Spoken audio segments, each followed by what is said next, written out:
He estado cocinando toda esta semana. ¿Sabes lo que quiero decir con ello? He estado cocinando toda la semana para este domingo. El pastor es un cocinero. ¡Ja, ja, ja, ja! Así es. Nosotros queremos que seas bien alimentado. Amén. La iglesia no es un restaurante de comida rápida. Nuestra iglesia no es un restaurante de comida rápida.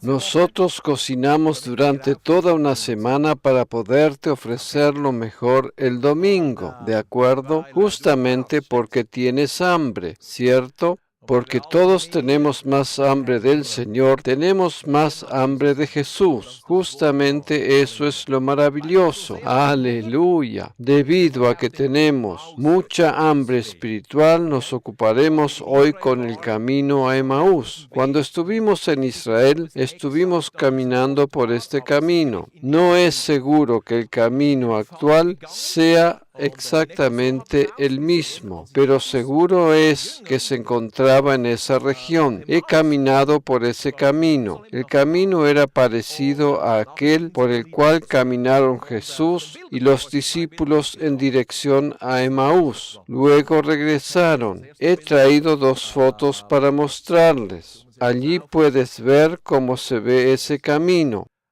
Aquí vemos el camino. Se camina por medio de los bosques, por medio de los arbustos. Un olor agradable en el aire. También en la segunda foto vemos cómo el camino pasa por los bosques. Un hermoso camino, maravilloso para meditar, realmente maravilloso para reflexionar. Amén. Espero que hayas meditado algo desde el domingo pasado hasta ahora. Pero ¿qué debería suceder entre oír una vez y oír otra vez? Deberíamos meditar en la palabra de Cristo. De esa meditación surge nuestra buena confesión. Por tanto, se trata de un hermoso camino. Caminando por este camino hay realmente tiempo para meditar, para hablar con el Señor. Imagínate que estos 2 discípulos estaban caminando por este camino y Jesús vino a ellos y caminó con ellos.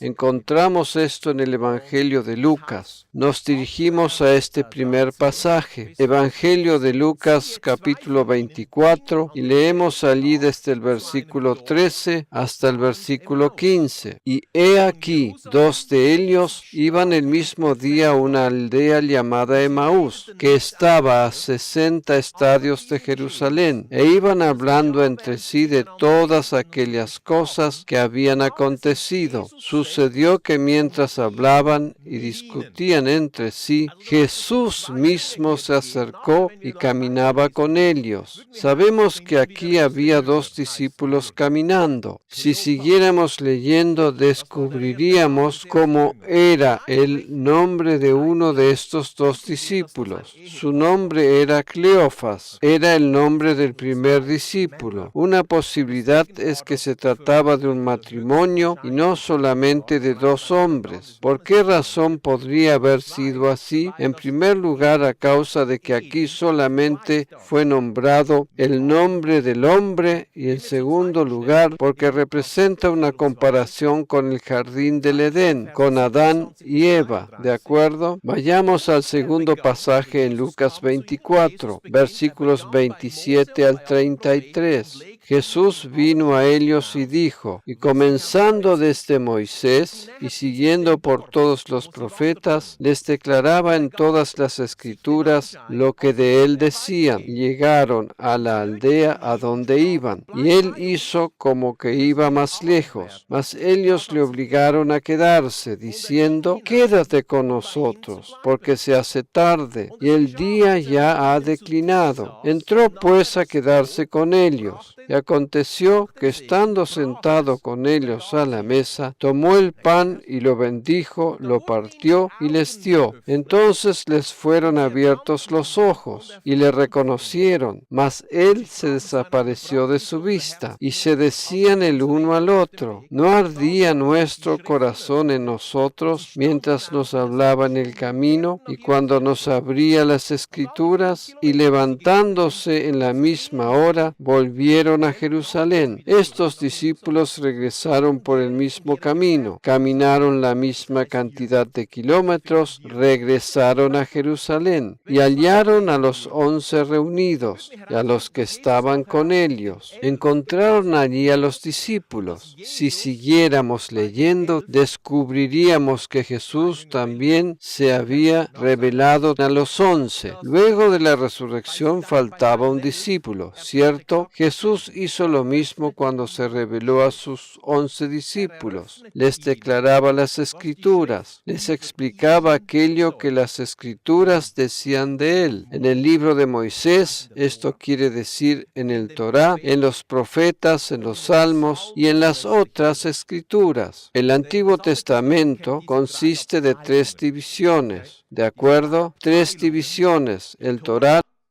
los profetas y las Escrituras, en las cuales están incluidos los salmos. En el pensamiento judío, el Tanaj es el Antiguo Testamento y él mismo incluye estas 3 divisiones. Jesús se revelaba a sí mismo en cada una de estas 3 divisiones. Aleluya, en cada uno de estos ámbitos. Por tanto, les mostró lo que Moisés había visto en el monte Sinaí. Les mostró que Él es el tabernáculo. Les mostró que Él es el arca del pacto. Les mostró en los profetas lo que estaba escrito de Él. Por ejemplo, cuando David hizo traer otra vez el arca del pacto a Jerusalén, les mostró los diferentes pasajes que le revelaban a Él, y los corazones de los discípulos ardían cuando le reconocieron. Aleluya. Exactamente eso sucederá con nosotros. Nuestro corazón arderá intensamente al reconocerle a Él. Aleluya. ¿Sabes? Es muy interesante que al principio los discípulos no se dieron cuenta que Jesús estaba con ellos. Era como que estaba escondido para ellos, y recién le reconocieron cuando Él partió el pan. Está escrito que los ojos les fueron abiertos. ¿Por qué razón pensamos que esto es una comparación con el libro de Génesis? Porque encontramos en la comparación la misma constelación de la frase. ¿De acuerdo? Veamos esta comparación. Compararemos Génesis, o sea, el jardín del Edén, con Lucas 24. ¿De acuerdo? En Lucas 24 vemos que Jesús caminaba con ellos. Adán y Eva caminaban con Dios en el jardín y los discípulos caminaban con Jesús. Alabado sea el Señor. Miraremos un gráfico de esta comparación entre Génesis y Lucas 24. Entre Génesis y Lucas 24. Y vemos aquí en Génesis 3, versículo 7, que está escrito: entonces fueron abiertos los ojos de ambos, y conocieron que estaban desnudos. Aquí se trata de Adán y Eva. Ahora observa lo que está escrito en Lucas 24:31. Entonces les fueron abiertos los ojos y le reconocieron. A los primeros les fueron abiertos los ojos para que conocieran el pecado, pero a los discípulos de Emaús les fueron abiertos para la justicia. Ellos les reconocieron a Jesús. Adán y Eva se conocieron a sí mismos. Nosotros no debiéramos conocernos a nosotros mismos. Debiéramos conocer a Jesús. Tú deberías conocer a Jesús, porque conocerte a ti mismo es psicología. Por decirlo así, conocer a Jesús es teología. Conocer a Jesús es realmente conocerle a Él. ¿Comprendes? La mayoría de las personas indagan para conocerse a sí mismos, lo que ellos mismos son, cómo han sido hechos, cómo han sido construidos, pero conócelo a Él, conócelo a Él. Conocerse a sí mismos, Adán y Eva, era el comienzo de un gran sufrimiento. Ellos se conocieron a sí mismos. El camino para salir de tu sufrimiento es conócelo a Él, es conocerle a Jesús. No trates de conocerte a ti mismo. Conoce a Jesús más de lo que te conoces a ti mismo. Jesús soluciona tus problemas. Amén. Entonces fueron abiertos los ojos de ambos y conocieron que estaban desnudos. Entonces cosieron hojas de higuera y se hicieron delantales. Pero en el caso de los discípulos de Emaús, está escrito que sus corazones ardían cuando vieron a Jesús y lo reconocieron. Los primeros se cubren y los otros arden. Aleluya. Los primeros se escondieron, los otros regresaron a Jerusalén y buscaron a los discípulos. Amén. ¿Comprendes? Quizás puedas entender por qué pensamos, al igual que no pocos cristianos mesiánicos, que se trataba muy probablemente de un matrimonio, así como lo fueron Adán y Eva. Estaban conversando, analizando mientras estaban de camino. En ambas historias, ambas partes caminaban con Dios. Adán y Eva caminaron con Dios. En ambos casos caminaban. Por eso encontramos una comparación única y descubrimos aquí profundas verdades. Los discípulos no le reconocieron hasta que partió el pan con ellos. ¿Sabes lo que yo creo? Yo creo que sucederá lo siguiente. Eso siempre sucedió. Creo que cuando vemos a Jesús en las Escrituras, me refiero a las Escrituras del Antiguo Testamento. Cuando recibimos una revelación de Jesús, nos habrá de perseguir el favor invisible. El favor invisible está simplemente presente y te perseguirá. Te persigue simplemente porque has reconocido a Jesús, porque descubres a Jesús en las Escrituras. ¿Ves? Jesús hizo esto después de su resurrección, antes de su crucifixión. Antes de su resurrección, Jesús predicaba básicamente de Lucas 4, versículo 18. El Espíritu del Señor está sobre mí, por cuanto me ha ungido. Me ha enviado a pregonar libertad a los cautivos. En la cruz Jesús libertó a todos los cautivos, a toda la humanidad, pero su mensaje después de la cruz es el mensaje tal como lo vemos en el caso de los discípulos de Emaús. Jesús se reveló a ellos y les mostró en el Tanaj, en el Antiguo Testamento, lo que estaba escrito de él. Los discípulos de Emaús regresaron a Jerusalén, encontraron a los discípulos y poco tiempo después Jesús hace exactamente lo mismo. Ahora nos dirigiremos a Lucas 24, a la segunda parte. Creo que es a partir del versículo 44, exactamente versículos 44 y 45. Y les dijo, estas son las palabras. ¿A quién les dijo Jesús estas palabras? Todo esto se encuentra en el capítulo 24 del Evangelio de Lucas. Pero esta vez, esto no se trata solo de los discípulos de Emaús.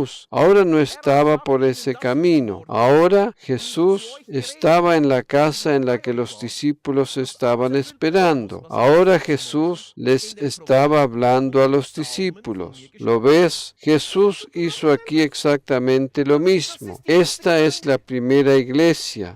Esta es la primera iglesia cristiana.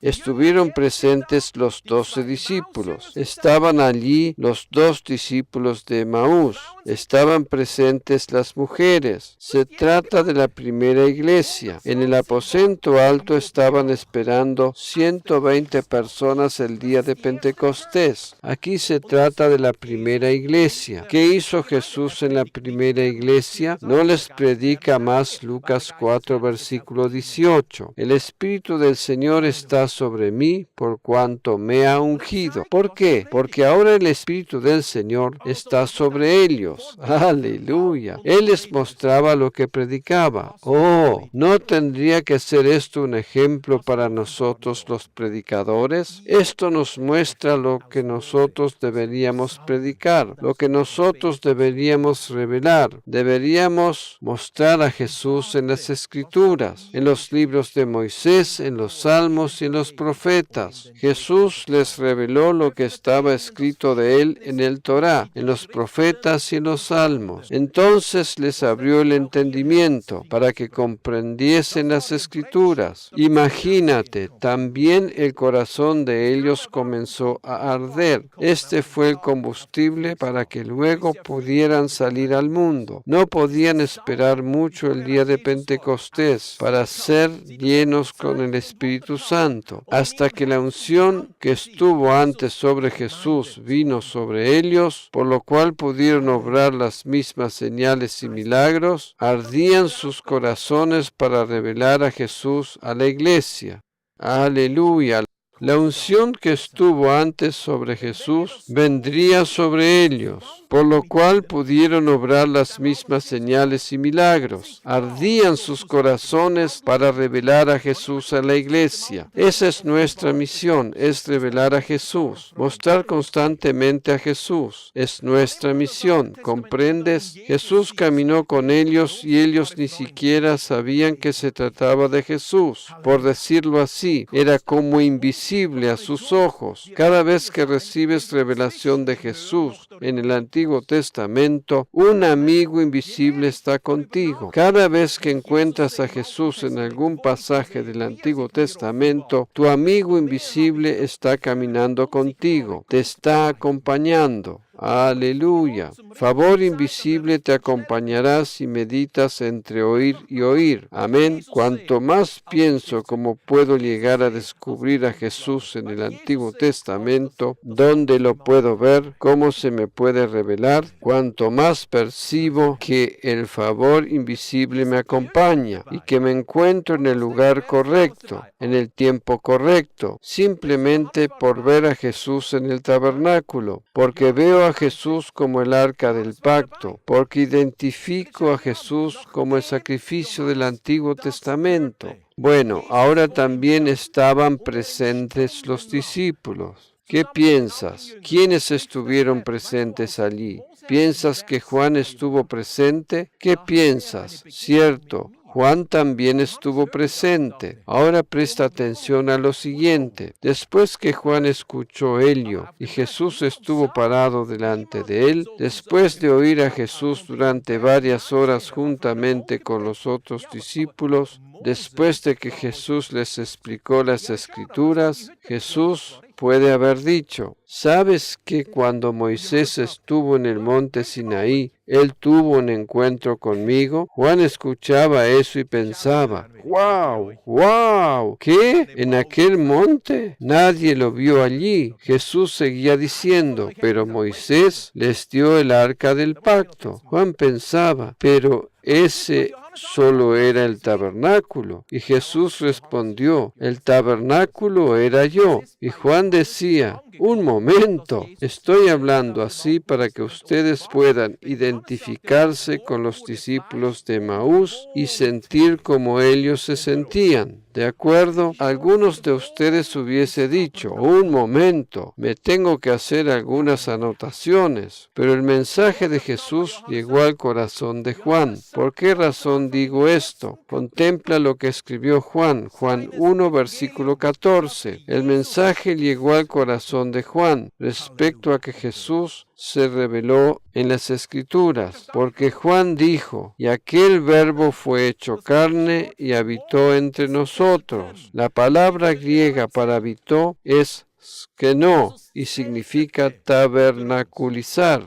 Juan dijo esto bien al principio, en el primer capítulo de su Evangelio. Él comprendió el mensaje. La palabra griega para habitar es skenoo, significa acampar en carpas. El tabernáculo era una carpa, una tienda. Jesús acampó entre nosotros. Jesús es el verdadero tabernáculo, porque el arca del pacto es una revelación de Jesús. Aleluya, una revelación de Jesús. Jesús no se reveló solamente en los libros de Moisés, porque eso hubiese sido una revelación en el Torá. En el libro de Éxodo, Jesús también se reveló en los Salmos, ¿cierto? ¿Qué está escrito en Lucas 24? Está escrito que se reveló a ellos en los libros de Moisés. Este es el Torá. Les mostró lo que estaba escrito de él en los profetas y les mostró lo que estaba escrito de él en los salmos. Cuando tú lees los salmos, no recibes solamente devocionales y ánimo. Cuando lees los salmos, estás leyendo de Jesús. Yo estoy muy seguro que Jesús, al revelarles el tabernáculo, también les mostró que Él también era el arca del pacto. ¿En qué lugar se revelaría Jesús como el arca del pacto? Que Él es el arca del pacto. El arca del pacto era un cuadro tipológico del mismo. ¿En qué otro lugar mejor podría revelarse como tal, como lo hace en el Salmo 132? Porque ese es el salmo donde encontramos tal revelación. Recuérdate, oh Señor de David, y de toda su aflicción. En este salmo tú puedes conocer el corazón de David. ¿No había dicho Dios que David era un hombre de acuerdo a su corazón? En unos momentos te mostraré la diferencia que había entre David y Saúl, porque del primer rey de Saúl no está escrito que éste era un hombre de acuerdo al corazón de Dios. Eso se afirma de David. Está escrito que David era un hombre de acuerdo al corazón de Dios. ¿Por qué razón se dice que David era un hombre de acuerdo al corazón de Dios? Porque Dios no decía algo así de cualquier otro. David tenía un secreto. ¿Cuál fue su secreto? Lo encuentras aquí en el Salmo 132. ¿De acuerdo? ¿Estás preparado? ¿Quieres leer conmigo? Alabado sea el Señor. Recién estoy compartiéndoles el primer plato. Realmente todavía no hemos llegado al primero de los 5 platos principales. Recuérdate, oh Señor, de David y de toda su aflicción, de cómo juró al Señor y prometió al fuerte de Jacob. David hizo un juramento. No entraré en la morada de mi casa, no entraré en la morada de mi casa, se refería a su casa real. Ni subiré sobre el lecho de mi estrado. Esto quiere decir no irse a dormir a su propia casa.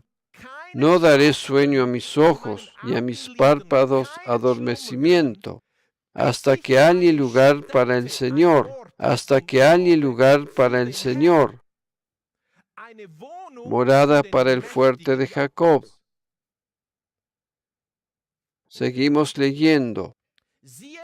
He aquí en Éfrata lo oímos. ¿A qué se refiere aquí? Se refiere al arca del pacto. Al arca del pacto. Lo hallamos en los campos del bosque. En los campos del bosque. Entraremos en su tabernáculo, nos postraremos ante el estrado de sus pies. Levántate, oh Señor, al lugar de tu reposo, tú y el arca de tu poder. Aquí se trata del arca del pacto. El arca del pacto tiene diferentes nombres. El arca de tu poder es otro nombre para el arca del pacto. ¿Cuál era la diferencia entre David y Saúl?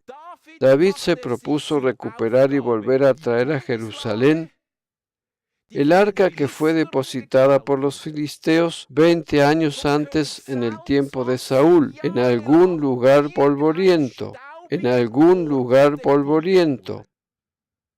Esa fue la misión más importante de su vida. Por ello palpitaba su corazón, y esto hizo de él un hombre de acuerdo al corazón de Dios, porque con el propósito de volver a traer el arca del pacto a Jerusalén, David volvería a traer a Jesús otra vez a la capital de Israel. Él traería la Shekinah otra vez a Jerusalén, o sea, la gloria de Dios, a la capital del país, al lugar donde debería estar, y no en un sótano sucio. La traería al centro de la iglesia.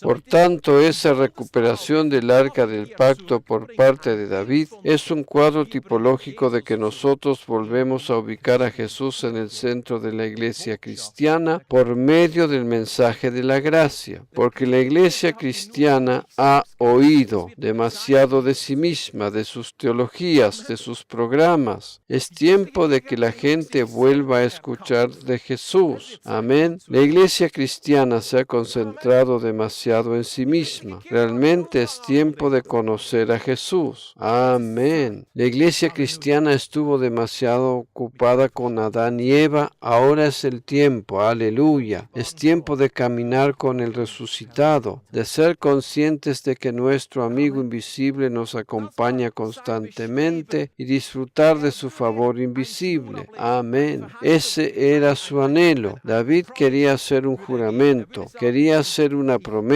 Él diría: no tendré verdaderamente descanso en mi propia casa hasta que haya edificado una casa para el Señor, hasta que el centro, el lugar santísimo, haya regresado a la casa de Dios en Jerusalén. ¿Qué es actualmente el lugar santísimo? El centro de una iglesia no son las personas, es Jesús. Aleluya. El lugar santísimo, como el centro de una iglesia, es Jesús. Saúl no tenía ese corazón. Vayamos ahora a 1 Samuel 7, versículo 2. Comprobemos allí qué tipo de corazón tenía Saúl. Desde el día que llegó el arca a Kiriat Jearim. Kiriat Jearim significa ciudad de bosques. El arca del pacto estuvo en Kiriat Jearim durante 20 años, el lugar que significaba ciudad de bosques. Desde el día que llegó el arca a Kiriat Jearim pasaron muchos días. 20 años, y toda la casa de Israel lamentaba en pos del Señor. El arca del pacto no estaba en el lugar correcto. Jesús no estaba en el lugar correcto. Jesús, representado en el arca, debería estar en Jerusalén. Aquí vemos el corazón de Saúl. A él no le importaba el arca. Durante 2 décadas no intentó recuperarla, pero fue el corazón de David el que deseaba traer el arca al lugar donde debería estar, porque de Moisés sabían que el arca del pacto era el centro, que tenía que estar en el centro del pueblo, en el centro del campamento de Israel, en el centro del tabernáculo, y por tanto quería recuperarla y traerla nuevamente a Jerusalén. ¿Ves la diferencia? Miras a Saúl y miras a David. Esa es la razón por la que Saúl nunca fue un hombre de acuerdo al corazón de Dios. Solamente David lo fue. Su corazón anhelaba el arca. Su corazón anhelaba a Jesús. Regresemos al Salmo 132. Leeremos los versículos 7 al 8, donde está escrito: nos postraremos ante el estrado de sus pies. Levántate, oh Señor, al lugar de tu reposo, tú y el arca de tu poder. ¿Ves? Jesús es el arca del pacto. ¿Por qué razón Jesús es el arca del pacto? ¿Por qué razón puedo estar seguro de que Jesús les reveló a los discípulos que Él es el arca del pacto? ¿Qué es el arca del pacto? Porque aquí dice: levántate, oh Señor, al lugar de tu reposo. David, como también Moisés, nombran al arca del pacto Señor. El arca del pacto fue denominada Señor.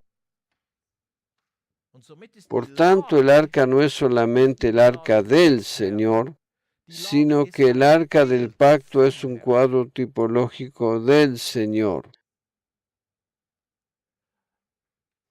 Moisés tenía que trasladar constantemente el tabernáculo. Se mudaron de un lugar a otro, se asentaban y tenían que volver a trasladarse. Esto durante 40 años. A veces al ponerse de camino, la gloria era tan intensa, la gloria que estaba en el centro del lugar santísimo. La gloria de Dios era tan intensa y presente que Moisés acabó por nombrarla Señor.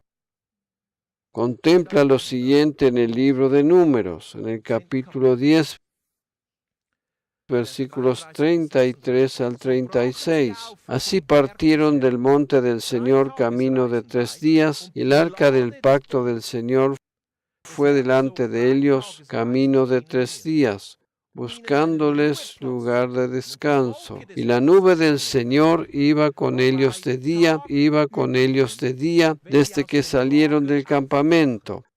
Cuando el arca se movía, Moisés decía: levántate, oh Señor, y sean dispersados tus enemigos, y huyan de tu presencia los que te aborrecen. Y cuando ella se detenía, decía: vuelve, oh Señor, a los millares de Israel. Moisés nombró Señor al arca del pacto. El arca del pacto es Jesús, porque Jesús es el Señor. Cuando Moisés inauguró el tabernáculo, incluso el arca del pacto, después que habían terminado de construirlo, se reunió todo el pueblo. Se reunieron los sacerdotes, inauguraron el tabernáculo. La Biblia nos refiere que en el día de la inauguración, que una nube del Señor cubrió el tabernáculo y el lugar santísimo. Se trata de la gloria Shekinah, Se trata de una gloria que se parece al humo, se parece a una nube. Esta gloria descendió sobre el tabernáculo, vino sobre la tienda o tabernáculo, y esta gloria llenó el lugar santísimo. Por tanto, Moisés recibió las instrucciones para la construcción del tabernáculo por parte de Dios en el Sinaí. Digo al margen, la construcción tardó 9 meses, porque 9 meses es un cuadro tipológico de Jesús y del nacimiento de un niño. Moisés recibió las instrucciones en el monte Sinaí y construyó el tabernáculo. La nube de gloria cubrió el tabernáculo. Cuando Jesús estuvo sobre el monte Hermón, en el monte de la transfiguración, subió a él, y una nube cubrió a Jesús, Se trataba de la gloria de Dios, y desde esa nube se escuchó la voz que decía: este es mi Hijo amado, a él oíd. ¿Lo ves? Cuando el tabernáculo fue inaugurado, la nube de gloria de Dios descendió sobre él. La nube de gloria también descendió cuando Jesús estuvo sobre el monte de la transfiguración. Uno descendió de un monte y la nube de gloria descendió, y el otro subió a un monte y la gloria descendió. Jesús es el arca del pacto. Aleluya. Cuando David al fin trajo el arca del pacto otra vez a Jerusalén, está escrito que entraban a Jerusalén con gritos de júbilo, con sonido de trompetas y con alegría. David danzó delante del Señor, y a causa de ello Mical lo menospreció. David danzó lleno de alegría delante del arca. ¿Cómo regresó el arca del pacto a Jerusalén? El pueblo de Israel lo recibió con gozo y gritos de júbilo. ¿Cómo entró Jesús en Jerusalén? ¡Hosana, hosana, hosana! Arrojaban palmas sobre el camino y lo aclamaban. ¡Aleluya! De la misma manera, Jesús entró en Jerusalén. Ambos ingresaron en Jerusalén. David trajo el arca nuevamente a Jerusalén. Jesús regresó a Jerusalén. ¡Aleluya! Realmente encontramos maravillosos cuadros tipológicos aquí, realmente grandioso. Y terminamos descubriendo que Jesús mismo es el arca del pacto. Regresamos al Salmo 132. He aquí, oímos de ella en Éfrata. David dijo, la hallamos en los campos de Jaar, la hallamos. David se regocijaba por haber descubierto el lugar donde se encontraba el arca, en el lugar en que Saúl la hizo depositar hace 20 años atrás. David se regocijaba. Al fin sabemos dónde está. Por tanto, planeó inmediatamente el regreso. El rey David dijo, la hallamos. Esta expresión aparece solo 2 veces en la Biblia. La hallamos, la hallamos. Vayamos a Juan 1, versículo 41. Juan 1, versículo 41. Él encontró primero a su hermano Simón y le dijo, hemos hallado al Mesías, que traducido quiere decir Cristo. Hemos hallado al Mesías. Leamos también Juan 1, versículo 45. Felipe halló a Natanael y le dijo, hemos hallado a aquel. Esta frase aparece solamente 2 veces en la Biblia, en el Salmo 132 y en Juan 1. ¿Qué había hallado David? Había encontrado a Jesús. Aleluya. ¿Qué les había revelado Jesús a los discípulos? Jesús se reveló a ellos por medio de Moisés, de los profetas y de los salmos. Estoy completamente seguro que Jesús se refería al Salmo 132. Quizás les dijo, ¿se acuerdan del momento en que David encontró el arca del pacto en Kiriat Jearim? ¿Sabían ustedes que también yo fui encontrado? ¿Te has dado cuenta que los discípulos dijeron lo mismo que David? Dijeron, hemos hallado a aquel. David había dicho, la hallamos. ¡Wow! ¡Aleluya! Quizás no sabes a qué me estoy refiriendo hablando de un arca del pacto, porque yo aquí en la plataforma hablo de un arca. ¿Cómo es el arca del pacto? Traje un gráfico para que puedas ver cómo era el arca del pacto. No se sabe si era exactamente así en un 100%, pero se cree que aproximadamente era así. Este es el arca del Señor. Este es el arca del pacto. ¿Qué hay guardado en el arca del pacto? Lo maravilloso es que el arca del pacto refleja la Trinidad. Se trata de un arca en la cual hay guardado 3 cosas: un Dios, Padre, Hijo y Espíritu Santo. Hay 3 elementos dentro del arca, pero también por fuera hay ángeles. Cuando me refiero a estos ángeles, se trata de los querubines. El arca del pacto representa tipológicamente también a la Trinidad divina. Dentro de ella están los mandamientos. Dentro de ella están los mandamientos. La vasija con maná, la vara de Aarón.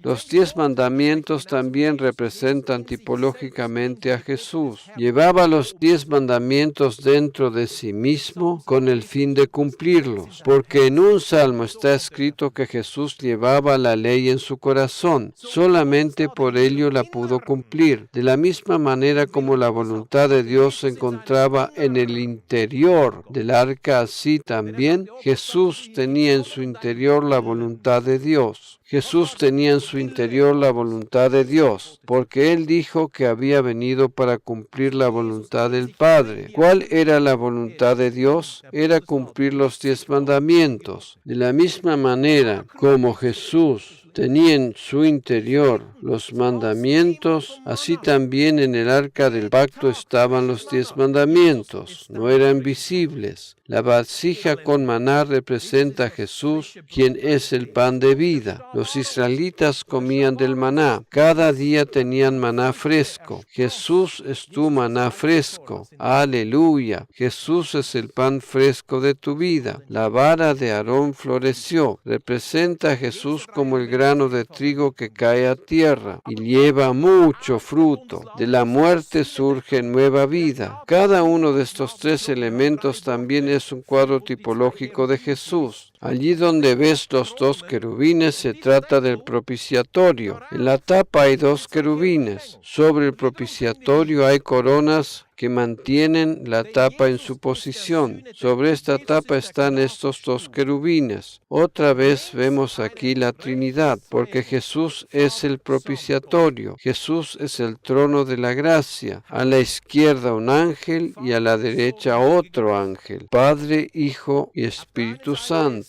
Por una parte hay un querubín como cuadro tipológico para el Padre. La tapa del propiciatorio es Jesús, quien es el trono de la gracia, porque este propiciatorio tiene tres elementos: los dos querubines y la misma tapa, el propiciatorio. El arca del pacto estaba hecha de madera y recubierta de oro. Jesús fue 100% ser humano, la madera, y Jesús fue 100% Dios, el oro. El cajón estaba recubierto de oro, pero el propiciatorio, la tapa, era de oro puro. La tapa fue labrada en oro puro. La tapa no fue hecha de madera. La tapa es el elemento más pesado y cierra herméticamente el arca para que nunca más nadie pueda mirar dentro. ¿Y qué hacen los querubines? Ellos extienden sus alas, pero ¿hacia dónde están dirigidas sus caras? Hacia la tapa, o sea, hacia el propiciatorio. ¿Ves? Esta vez no están mirando hacia adelante, tampoco estaban mirando hacia arriba, sino que miraban hacia abajo, hacia el trono de Dios sobre la tierra, porque el trono de gracia es el trono de Dios. Tienes que entender una cosa.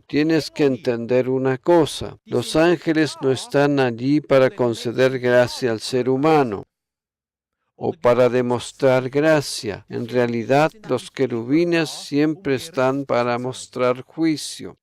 ¿Te acuerdas cuando Adán y Eva fueron echados del jardín del Edén? ¿Quién vigilaba con una gran espada la entrada del jardín?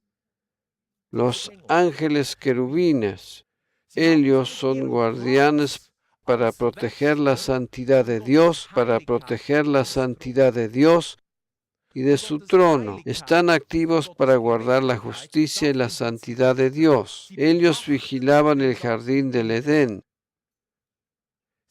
Tienen su posición en la ejecución de juicio, porque cuando Adán y Eva tuvieron que abandonar el jardín, lo tuvieron que abandonar como consecuencia del juicio a causa de haber pecado. Por tanto, estos ángeles no tienen la función de traer gracia al ser humano, sino que su función es ejecutar el juicio. Pero aquí sobre el arca del pacto, sus ojos estaban constantemente dirigidos hacia la sangre. La sangre detiene al juicio. Aleluya. Porque una vez al año el sumo sacerdote entraba al lugar santísimo, rociaba 7 veces la sangre del animal sacrificado, el cual representaba tipológicamente la sangre de Jesús, hasta que éste viniera. El sumo sacerdote rociaba con sangre 7 veces la tapa del arca del pacto. Esto significa que durante todo el año estos dos ángeles tenían dirigidas sus miradas sobre la sangre. Como ya lo he dicho, un ángel representa al Padre y el otro al Espíritu Santo. Los ángeles representan los ojos de Dios. ¿Qué ve Dios constantemente día tras día? Por la mañana, por la tarde y por la noche, en el año 2016, en el año 2017, en cualquier fecha o año, ¿qué ve día tras día? Cada día ve la sangre sobre el trono de la gracia. Los ángeles miran constantemente hacia la sangre. Sus ojos representan los ojos del Padre Celestial, que miran constantemente hacia Jesús, hacia el trono de la gracia, hacia el propiciatorio. Él ve constantemente la sangre. Por esa razón nosotros repetimos constantemente que cuando Dios te contempla a ti en Jesús, siempre te ve cubierto por la sangre. Él nunca ve tu pecado. Cuando los querubines ven la sangre, el juicio es detenido. Cuando los querubines ven la sangre, el juicio es detenido. Allí donde habían pintado los dinteles con sangre unas horas antes de que los israelitas salieran de Egipto, el ángel de juicio pasaba de largo. El ángel pasaba de largo donde veía la sangre. La sangre detiene al juicio. La sangre detiene al juicio. Por esa razón tú nunca irás a juicio, porque la sangre detuvo el juicio en tu vida. Aleluya. Porque tu rebelión está dentro del arca del pacto. Porque tú has quebrantado los 10 mandamientos.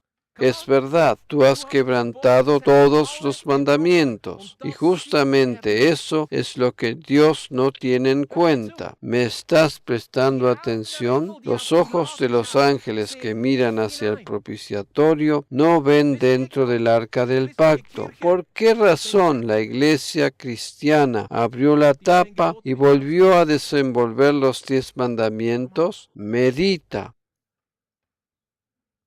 Porque tocar el arca o tratar de correr la tapa tenía como consecuencia la muerte. Como por ejemplo Uza. Cuando trajeron el arca del pacto otra vez a Jerusalén, la colocaron sobre un nuevo carro.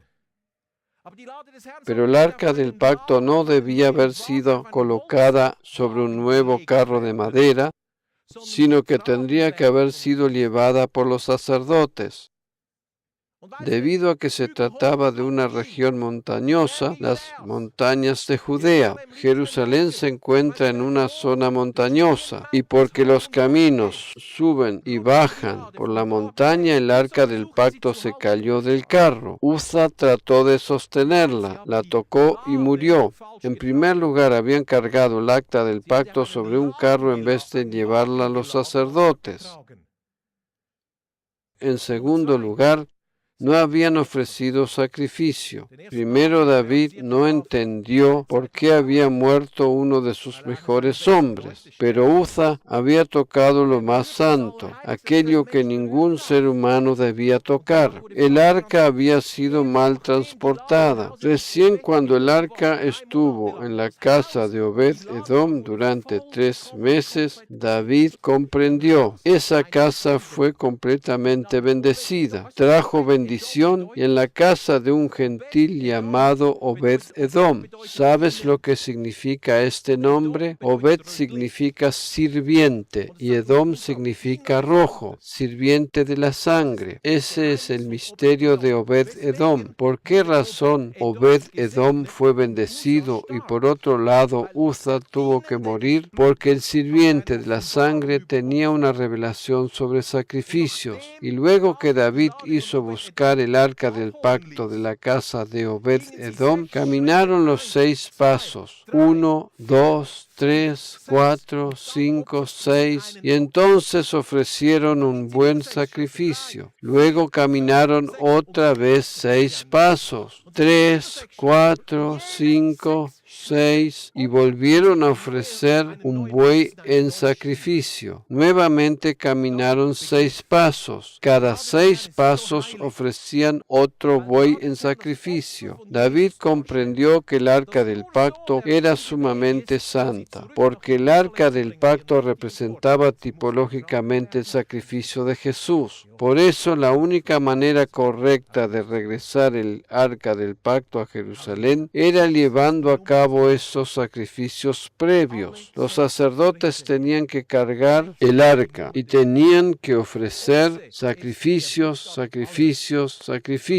simplemente porque cada sacrificio señalaba hacia Jesús. El número 6 es el número del ser humano. Cada 6 pasos volvían a ofrecer sacrificio. El número 6 es el número del ser humano. El buey está relacionado con la letra hebrea Aleph y representa el sacrificio de Jesús. Se trata de la primera letra del alfabeto hebreo. Sé que hoy es mucho lo que estoy diciendo, pero estuve cocinando durante toda la semana y hoy no los arreglo con una simple hamburguesa. Es factible que oirás esta prédica por lo menos 10 veces. Amén. Eres bendecido con mucha revelación del arca del pacto y por ello serás bendecido por el favor inmerecido de la gracia de Dios.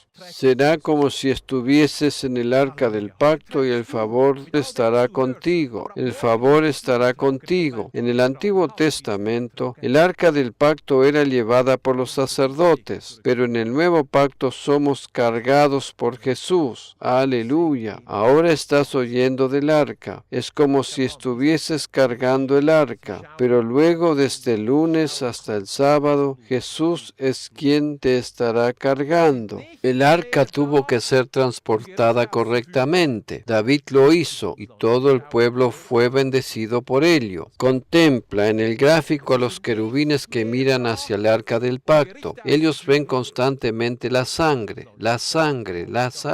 Ellos no están allí para ejecutar juicio, sino que están allí para contemplar con asombro la sangre. Es así porque el juicio ha sido detenido. Aleluya. Los ángeles anhelan poder contemplar el Evangelio y la obra redentora de Jesús. Contempla con asombro la sangre del Hijo de Dios. Esta sangre estaba simbolizada por medio de sangre animal. Fue así hasta que el Hijo vino a la tierra. ¿Ves? Aquí en el Antiguo Testamento se trata solamente de cuadros tipológicos, de simbolismos. La verdadera acta del pacto está en el cielo.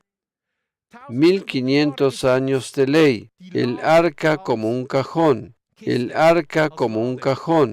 Jesús vino a la tierra junto con el tabernáculo. Jesús está ahora en el cielo en el verdadero tabernáculo. Porque la Biblia nos dice que todo ello son simbolismos y sombras de lo que está en el cielo. Todo lo que nosotros contemplamos solamente son sombras de las verdades que existen en Cristo. Pero, ¿qué ha hecho Jesús? Jesús le reveló a los discípulos dónde se le puede encontrar en el Antiguo Testamento. Puede que digas, ¿para qué me ayudará eso? Tu corazón es encendido, eso es lo que resulta de ello. Amén. Dices, ¿de qué me sirve? ¿De qué me sirve físicamente? ¿De qué me sirve en lo económico? Eso no es lo más importante. Amén. ¿Me ayuda a conseguir nuevos clientes la semana que viene? Eso no es lo principal y lo más importante. Lo más importante es que tu corazón esté encendido, que esté bajo llamas, que tu corazón esté inflamado. Aleluya, porque de todas maneras el favor invisible estará presente. No te preocupes por tus clientes o por los trabajos que te puedan conceder. Permite que el Señor te esté cargando. En Ezequiel 1, versículo 10, está escrito que estos ángeles querubines tienen 4 caras, y el aspecto de sus caras era cara de hombre, cara de león al lado derecho de los 4, y cara de buey a la izquierda en los 4. Asimismo habían los 4 cara de águila. Estos ángeles tienen 4 caras, y podrían haber sido como lo vemos en el siguiente gráfico. Las mujeres se están asustando y dicen, no quiero ver eso. Las mujeres se están asustando y dicen, no quiero ver eso. Tenían 4 caras y se veían de esa manera. Así son los querubines: la cara de un león, la cara de un ser humano, la cara de un buey y la cara de un águila. Así son los querubines. Así son los querubines. Cada querubín tiene 4 caras. Ahora estamos hablando del ser humano y de los ángeles. Aleluya. ¿Sabes lo que representan estas 4 caras? Representan los 4 evangelios. Los 4 evangelios. El arca del pacto fue el primer objeto que fue construido y del cual Moisés hablaba cuando descendió del monte Sinaí. Cuando descendió del monte Sinaí. ¿Dónde está descrito el tabernáculo? A partir del capítulo 25 del libro de Éxodo.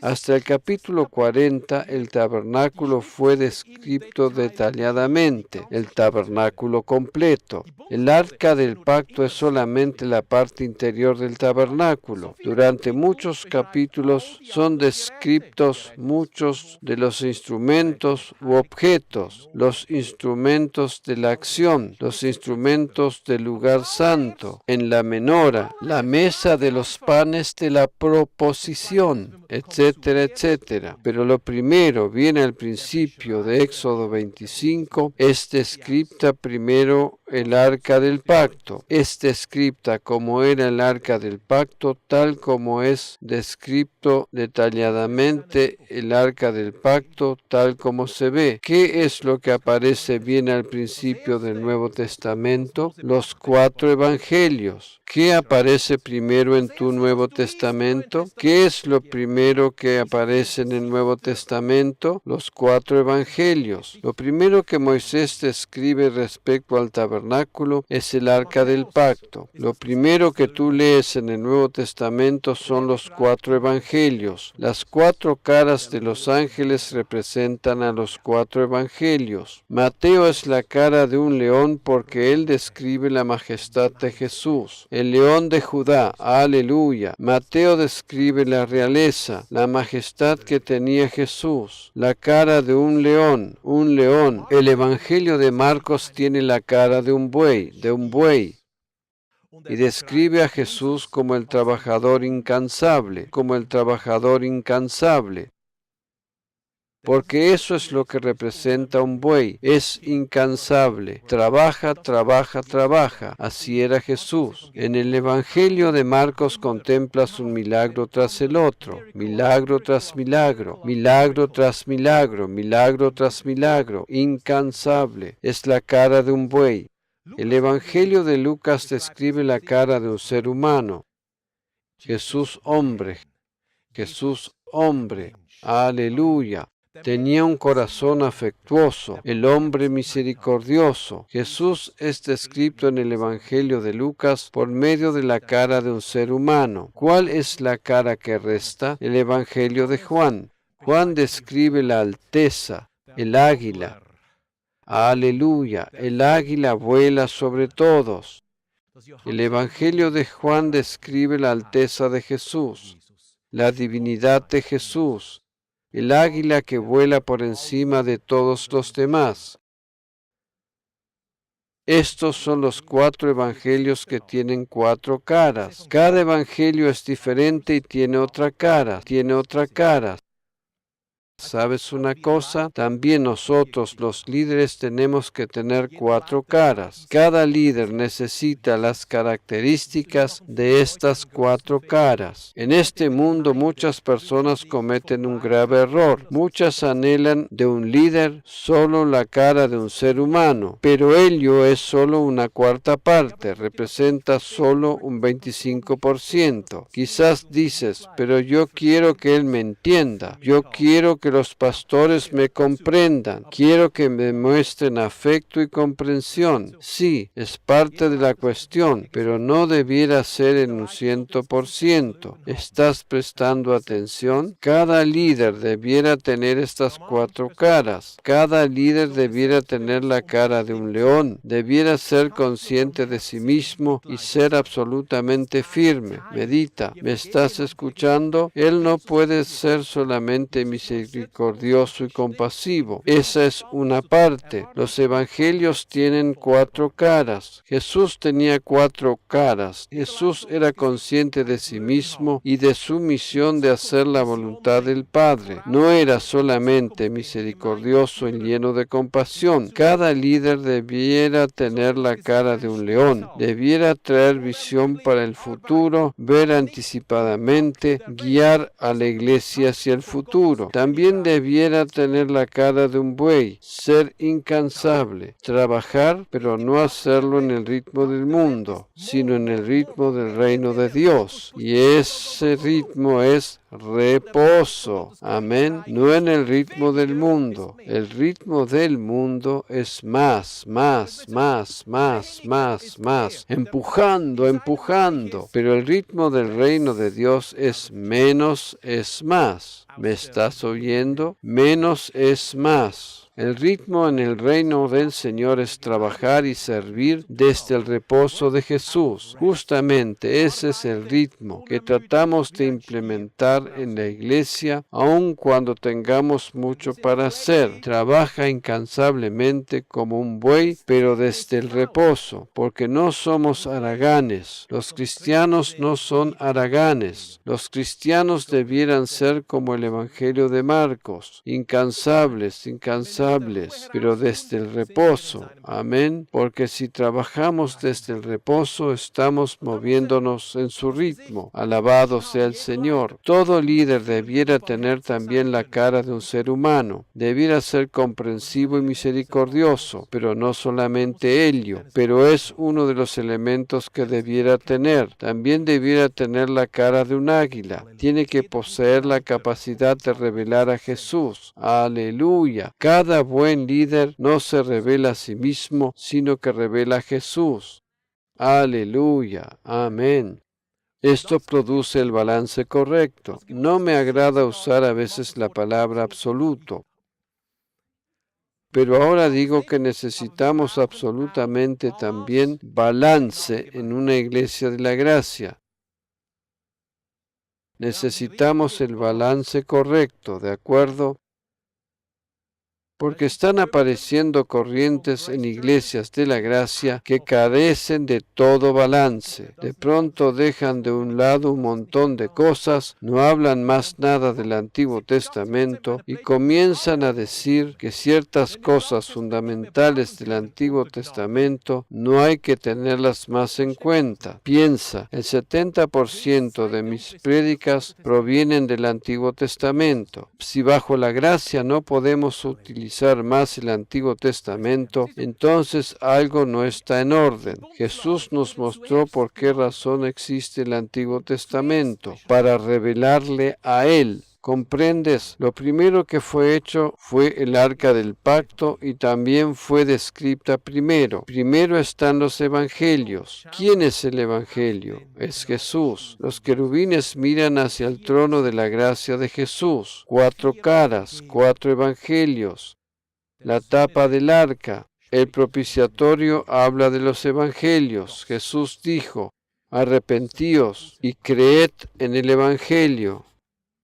Aleluya, los evangelios. Gracias, Jesús. Amén. Consideremos otra vez el gráfico del arca del pacto. Aleluya. El arca del pacto es realmente maravillosa. Es realmente maravillosa. Desde este lugar Dios le hablaba a su pueblo.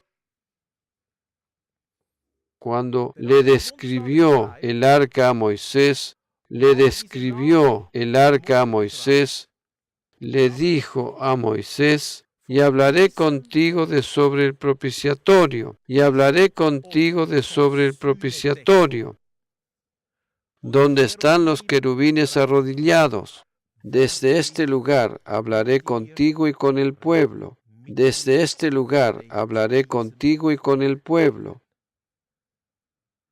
¿Desde qué perspectiva habla Dios con nosotros? Dios nos habla desde la perspectiva de la gracia. Dios no nos habla desde la perspectiva de los 10 mandamientos. Aleluya. La agenda de Dios siempre fue la gracia. La agenda de Dios nunca fue la ley, cuando la ley vino. Medita en el monte Sinaí.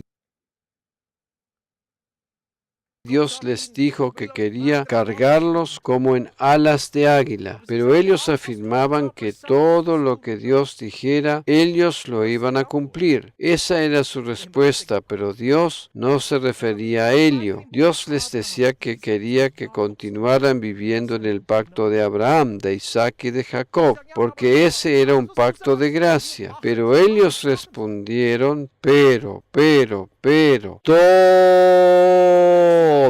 todo lo que tú dijeras, lo haremos. En ese momento, el monte Sinaí se oscureció cuando Moisés estuvo allí. Una nube oscura vino sobre el monte Sinaí, pero en el tabernáculo había una nube de luz. Cuando Moisés estuvo sobre el monte Sinaí, el monte se oscureció porque estaban pidiendo la ley. Se oscureció porque la ley es el ministerio de la muerte, pero en el tabernáculo, en el lugar santísimo, sobre el arca del pacto, está el propiciatorio, el trono de la gracia de Jesús, una nube de luz, el ministerio del Espíritu. La nube de luz de la gloria vino sobre Jesús. No fue una nube tormentosa y oscura. Este es mi Hijo. Era una nube clara. Luego que Moisés descendió del Sinaí, luego de 40 días. Recordemos que Moisés estuvo 2 veces en el monte Sinaí, porque la primera vez rompió las tablas. Después que descendió del monte, y les revela el tabernáculo. Mejor vayamos a Éxodo capítulo 25, versículo 22. Allí Dios se refiere al propiciatorio. Éxodo 25, versículo 22. Allí concluye refiriéndose al trono de la gracia. Al trono de la gracia. Allí en Éxodo 25, versículo 22, dijo Dios, y allí me declararé a ti, y hablaré contigo de sobre el propiciatorio, y hablaré contigo de sobre el propiciatorio. De entre los 2 querubines que están sobre el arca del testimonio, todo lo que yo te mandare para los hijos de Israel. Dios le hablaba a su pueblo, incluso bajo la ley del Antiguo Testamento, desde el propiciatorio de la gracia, cuanto más lo hace actualmente bajo el nuevo pacto. Dios nos habla desde el propiciatorio, desde la posición de la gracia y verdad. La gracia fue siempre la agenda de Dios. Dios nunca dijo que iba a dar orden desde la perspectiva de los 10 mandamientos. Nunca dijo que Él estaba entre las 2 tablas de piedra y desde allí daría órdenes. Nunca dijo eso, pero lo que dijo es que les hablaría desde el trono de la gracia. Cada persona que maltrata su santidad, que la hiere o la quebranta, es culpable, es culpable. Pero el trono de juicio fue transformado en un trono de gracia. Debido a la tapa del arca, o sea, debido al propiciatorio. Desde allí Dios puede revelarse en su gracia en cada momento. Porque siempre habla desde esa posición. Aleluya. También en los tiempos oscuros de tu vida, siempre te hablará desde el trono de la gracia, porque constantemente está viendo la sangre de Jesús, la sangre de Jesús. Aleluya. Amén. Vamos a ir concluyendo. Contemplaremos todavía el gráfico del tabernáculo. Así se ve el tabernáculo. Así se ve el tabernáculo. ¿Ves la nube, el humo? Esa es la gloria de Dios. El humo, la nube sale del lugar santísimo, donde está el arca del pacto, el que habíamos contemplado hace unos minutos. Esa es la gloria Shekinah, la gloria del Señor. En este tabernáculo existen 3 tipos de luz. Todo lo que está fuera de la tienda es el atrio. Todo lo que está fuera de la tienda es el atrio. ¿Cuál es el tipo de luz en el atrio? La luz del sol.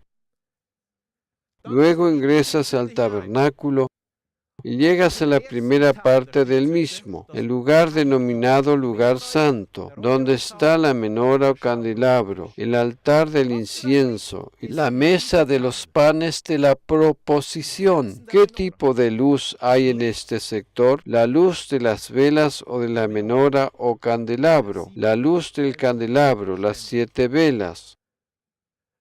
Cuando el sumo sacerdote entraba una sola vez al año al lugar santísimo, donde estaba el arca del pacto, ¿qué tipo de luz se encontraba allí? La luz de la gloria de Dios, la Shekinah. Esa gloria estaba allí. Se trata de 3 tipos de luz. Y estos 3 tipos de luz nos describen algo. La primera luz, la luz del sol, es un cuadro tipológico para educación. ¿Me estás oyendo? Es un simbolismo que representa educación y capacitación. Educación. Aquello que aprendemos. Todas las academias, universidades. Eso representa la primera luz, pero se trata solamente de la luz del atrio. La segunda luz, la cual ya es algo más importante, se encuentra en el lugar santo. El candelabro es un cuadro tipológico de la iglesia. No vivas solamente bajo la luz de la capacitación. Recibe luz por medio de tu iglesia de la gracia. Recibe la luz del mensaje de la gracia, el cual es transmitido por medio de la iglesia de la gracia. Aleluya. La tercera luz es la luz más fuerte, la gloria de Dios. En Él estaba la vida y en Él estaba la luz. Y esta luz de la gloria es la gracia. La gracia es una luz y se trata de la luz más importante y más intensa. De esa luz vivimos nosotros los creyentes renacidos. Vivimos de la luz de la gracia. La gloria de Dios es la gracia de Dios, para alabanza de la gloria de su gracia. Por eso la tapa del arca se denomina propiciatorio, o sea, asiento de la gracia, porque después que el sumo sacerdote rociaba el propiciatorio con la sangre, se manifestaba la luz. Aleluya. Y esa luz se manifestaba a causa de la gracia que vendría por medio de Jesús, para alabanza de la gloria de su gracia, con la cual nos ha agraciado en el amado. Con la cual nos ha agraciado en el amado. La gracia es la luz gloriosa de Dios mismo. Dijo que hablaría desde el propiciatorio, que hablaría allí al pueblo de Israel, que hablaría desde la perspectiva de la gracia. Esa es la luz más fuerte e intensa. Aleluya. Amén. Alabado sea el Señor. Por tanto, no permitamos que nuestros hijos y adolescentes crezcan solamente bajo la luz del sol. Traigan a vuestros hijos a la iglesia, donde pueden recibir luz espiritual y allí experimentarán la gracia de Dios. Allí es donde recibirán la luz más fuerte e intensa. Amén. Estoy seguro que la gracia te perseguirá. Jesús estuvo con sus discípulos y ellos ellos ni siquiera lo reconocieron. Recién le reconocieron cuando partió el pan. En un sentido, era como invisible para ellos. Era como si los estaba acompañando habiéndose hecho invisible. Él les dio la palabra, les reveló la palabra, pero ellos no le estaban reconociendo. Era como invisible para ellos, pero ellos a su vez estaban recibiendo la palabra y la revelación. Exactamente eso sucederá cuando comienzas a comprender más los cuadros tipológicos de Jesús. La gracia como acompañante invisible te perseguirá constantemente. La gracia como acompañante invisible te perseguirá constantemente. Aleluya. Amén. Oremos. Padre, te agradecemos por todo lo que nos has mostrado en el día de hoy, por lo que nos has revelado. Gracias, Jesús, porque eres el arca del pacto. Gracias, Jesús, porque eres nombrado Señor. Tú eres nuestro trono de la gracia, tal como está escrito en Hebreos capítulo 10. Allí está escrito que tenemos acceso constante al trono de la gracia. Nos muestras que podemos entrar constantemente al trono de la gracia, buscar de allí misericordia y ayuda. Aleluya. Gracias, Jesús. Gracias, Jesús. Aleluya. En el momento en que te sientes débil, declara fortaleza. En el momento en que estás enfermo, confiesa sanidad. En el momento en que confiesas ello, liberas la gloria en ti, liberas la gloria en ti. La gloria de Dios fortalecerá al débil. La gloria de Dios sanará al enfermo. Aleluya. Por ello, cuando declaras la verdad, permites que la gloria de Dios se expanda en ti y sobre ti. La gloria de Dios podrá expresarse. La gloria de Dios podrá expresarse.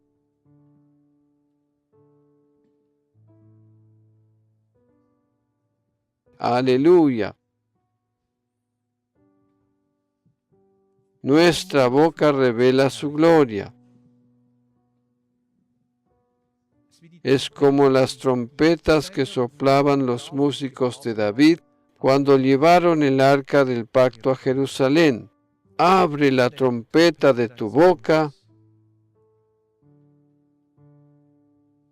y la gloria Shekinah se manifestará. Aleluya. Amén.